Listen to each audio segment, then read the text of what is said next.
Hello there again, viewers. This is XP Walker here with another tutorial on setting up a Conan server. This one, it may be the last one in the series. I'm not entirely sure. It depends. If you guys come up with some things that you think that I still need to do videos on, then I'm happy to make videos for you.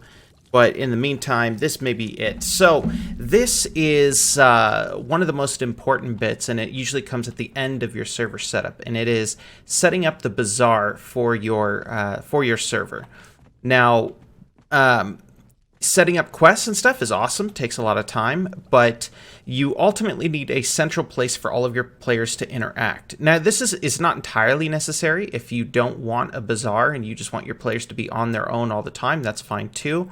But I find that servers with Bazaars or central areas just have a better feel of community and foster more gameplay from the members. So I'm going to show you some of the do's and don'ts of setting up a Bazaar on your server. So step number one is you need to find a place to set up a Bazaar. I've set them up in most of the biomes over the different times I've run servers.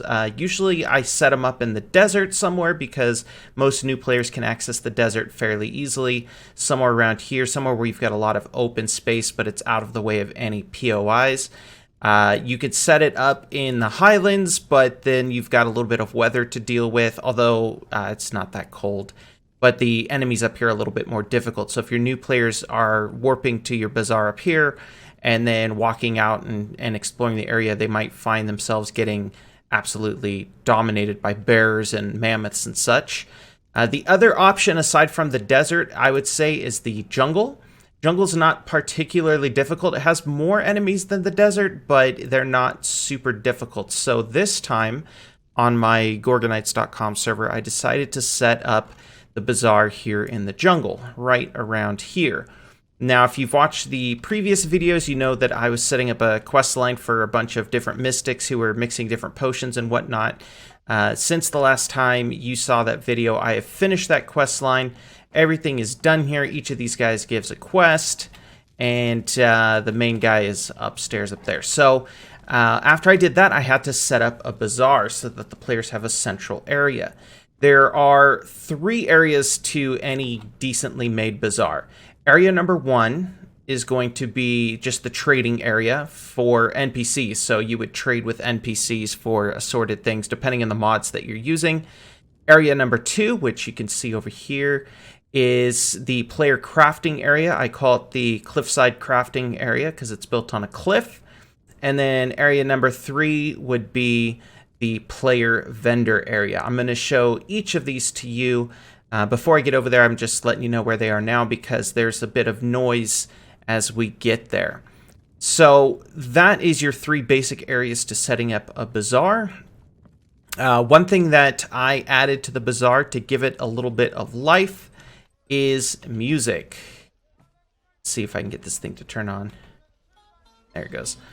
Alright, so with one of my mods, I think, I'm not sure, I think it might be Emberlight, but I could be wrong here. One of the mods included some sound packs. I hit admin panel after logging into admin, of course.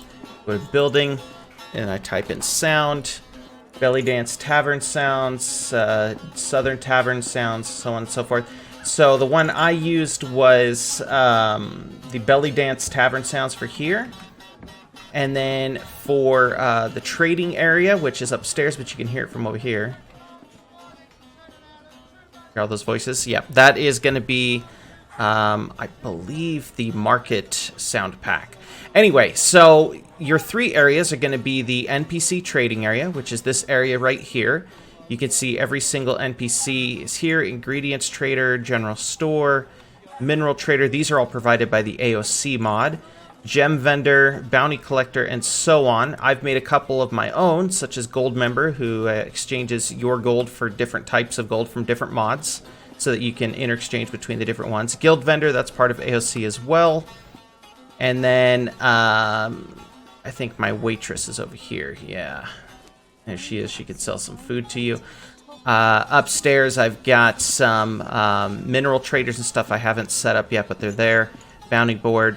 Anyway, you could figure this part out for yourself, but essentially you want the primary part of your bazaar to be just places where you put every single NPC trader that you can find in your list. But you have to make it look good. And that's another point right there, is give your bazaar some life. You know, I've got the music playing down here, some NPCs dancing. I've got the banners waving in the breeze. I've got vendors all over the place. I got a drunk lady right there. Like, I'm trying to make it feel like you're in a lively bazaar. Next is the player crafting area, which is over here. I admin spawned all the thralls into the different crafting things, so these are not thralls that I captured. But if you want to just capture yours, you can do that too. It'll just take a little bit more time.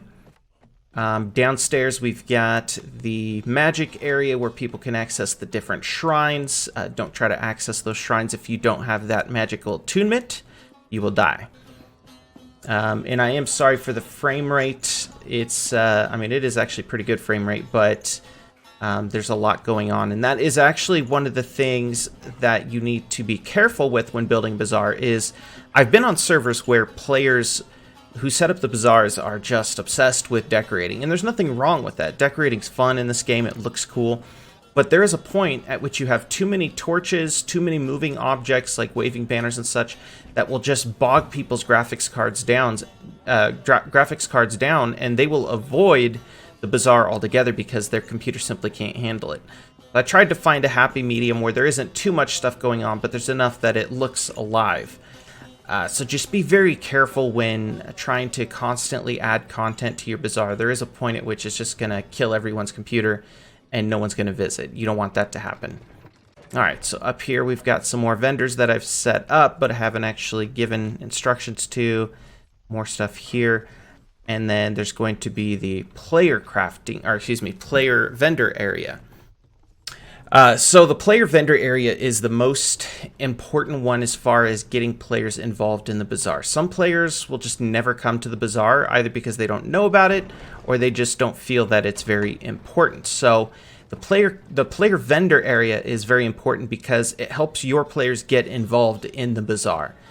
Again, all three of these areas can be combined into one giant bazaar if you want. Just since I'm building in the jungle, I sort of spread them out to make it look more realistic, like there was tree houses set up on every hill. And see, that's that one over there. We got all of our stuff going on down here. I think it looks pretty dang cool. I'm quite proud of myself. And here are the player vendors. I put up signs everywhere because some people don't really know what they're doing, especially new players. I've got a sales agent that I set up here where you can talk to her and ask her questions. I recommend you do that for your server as well, so that new players have a place to ask questions instead of just asking you. The more responsibility you give to NPCs, the less you have yourself to answer questions. Now, players can come up to this vendor here, say, I'd like to buy a thespian. She gives them one thespian for 10 gold coins, or whatever you want to do on your server. And then it shows up in their inventory right near the bottom. I've got 1,000 of them because I was building the vendor. But we can put the thespians right over behind one of these stalls and basically set them up as vendors. Now, I can't show you too much because YouTube will bust me if I've got these naked vendors standing around before I clothe them. But essentially, this is your player crafting area, or player vendor area. All you have to do is just set up various stalls. There's all kinds of different stalls with, I think BD is the mod. I forget what it's called. There's a lot of them. Just look through the mods on Steam. There's plenty of mods that do different things. You can hear I've got the sound effects going. I think I've got it hidden on the roof somewhere. Oh no, it's right here. It's this bag of grain. Marketplace sound sack. Pretty clever. So at the moment, as you can see, I have no player vendors in here. The server's still pretty new and players are getting established, but eventually they'll start setting up vendors and putting high-end loot that they found on those vendors to try and make additional money. Setting up the economy of your server is also very important. You need to decide what kind of money your server is going to use. In our case, we decided we're going to use AOC gold as well as Pippi gold, just because Pippi gold is a good medium between all the rest. And as far as like figuring out your exchange rates, things like that, that just comes with time. As more people join your server, more money is going to be in the economy, so things will become more and more expensive. and you'll just have to roll with that as you play and as your server grows. Alright, so there we go. That is the Player Bazaar. Pretty short, simple video. I realize it's not as... oh, okay. I realize it's not as complicated as some of the other videos I put up, which were 40 minutes long, but that's because the Bazaar is more for you, the admin, to really enjoy yourself and build these really neat areas to share with everybody else. But that's it, guys. That's it for the Bazaar. If you have any questions, feel free to ask me here on YouTube, or you can join the Discord at gorgonites.com, or feel free to join the server itself. The server is growing. We're up to 5 or 6 players on average during peak hours, so that's an improvement. Doesn't sound like much, but since we started at 0, that's quite an improvement. Anyway, guys, I will talk to you later and see you on the next video.